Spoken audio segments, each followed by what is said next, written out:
मेरी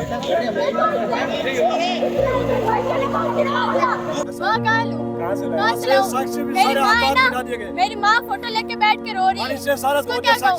सब कह रहे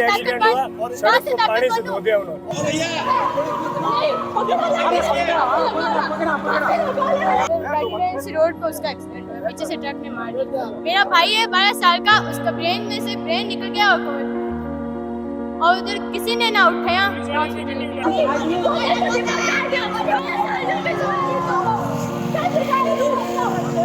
उसका मुंह कुचल दिया, उसका मुंह देखने योग्य भी नहीं। राजस्थान प्रदेश की बड़ी खबर जोधपुर से, जहां स्वतंत्रता दिवस के दिन एक मासूम बच्चे की दर्दनाक मौत हो गई और सरकार पर सवाल उठ रहे हैं।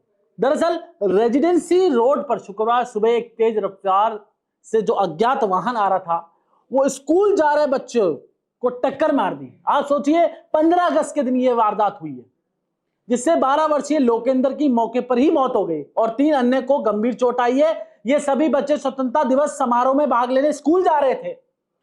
बता दें कि यह हादसा जब हुआ जब जोधपुर में राजस्थान के मुखिया यानी मुख्यमंत्री का जो कार्यक्रम था शहीद स्मारक पर, तो वहां मुख्यमंत्री जी थे और कार्यक्रम में शामिल होने का शेड्यूल था मुख्यमंत्री जी का। और घटना स्थल जहां पे ये घटना हुई थी, बच्चों की दर्दनाक मौत हुई है, वो शहीद स्मारक से कुछ दूर स्थित है, यानी थोड़े से दूर में, यानी सुरक्षा के कड़े इंतजाम के बीच ये दर्दनाक हादसा हुआ है। यानी मुख्यमंत्री की सुरक्षा के लिए सुरक्षा व्यवस्था या तो चाक चौबंद थी या नहीं थी, ये तो सवाल खड़ा होता है। अगर थी तो कैसे हादसा हुआ, अगर नहीं थी तो ये सवाल बड़ा सवाल है। घटना के बाद 5 बत्ती चौराहे पर मृतक बच्चे के परिजन और स्थानीय लोग और विभिन्न सामाजिक संगठन के सदस्यों ने इकट्ठा होकर, आपने सोशल मीडिया पर तस्वीर देखी होंगी, हंगामा हो रहा था जबरदस्त। और किस तरह से उसकी बहन बिलख रही थी, एक बच्चे की बहन। वो तस्वीरें बड़ी दर्दनाक थी। मुझे लगता है कि मुख्यमंत्री जी को संवेदनशीलता दिखाते हुए उन बच्चों के परिजनों से मिलना चाहिए था।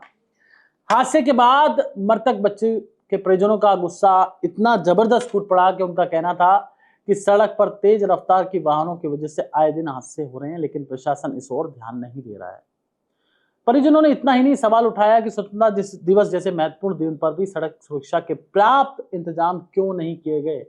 हालांकि ये दुर्घटना उसी मार्ग पर हुई थी जिससे मुख्यमंत्री भजनलाल सहित उनका पूरा काफिला, वीआईपी काफिला जो उनका 40 गाड़ियों को था, वो यहीं से गुजरा था।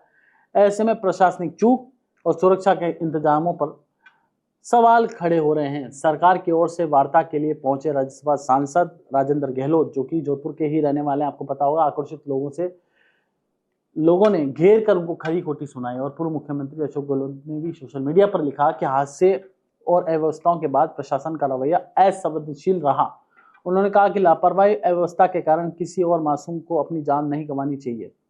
मुख्यमंत्री भजनलाल शर्मा के दौरे और समारोह के चलते शहर में कड़ी सुरक्षा व्यवस्था लागू थी। सुरक्षा प्रोटोकॉल के तहत भारी वाहनों के आवागमन पर रोक थी। इसके बावजूद भी डंपर कैसे पहुंचा? बड़ा सवाल यह है कि वो जब वीआईपी प्रोटोकॉल था, मुख्यमंत्री जी वहां से गुजर रहे थे, तो वो डंपर कैसे पहुंच गया? मेरा सवाल ये है।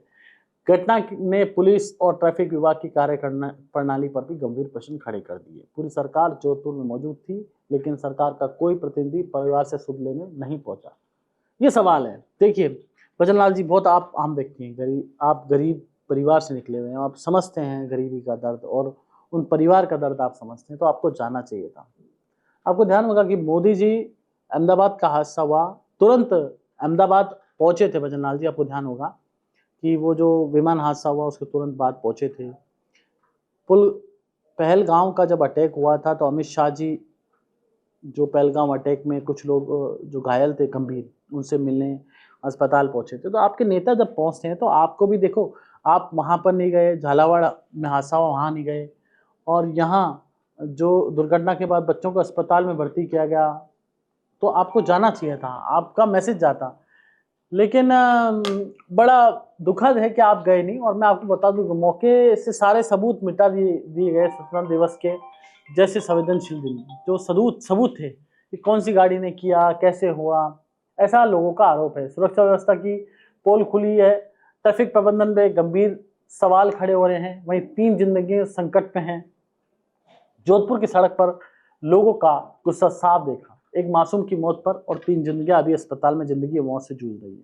लेकिन सबसे बड़ा सवाल ये, आखिर सुरक्षा के पुख्ता सख्त इंतजाम के बावजूद हादसा कैसे हुआ? क्या सरकार और प्रशासन सिर्फ कार्यक्रमों की सजावट में व्यस्त थे? जनता की सुरक्षा क्या भजनलाल जी आपका प्रशासन भूल गया?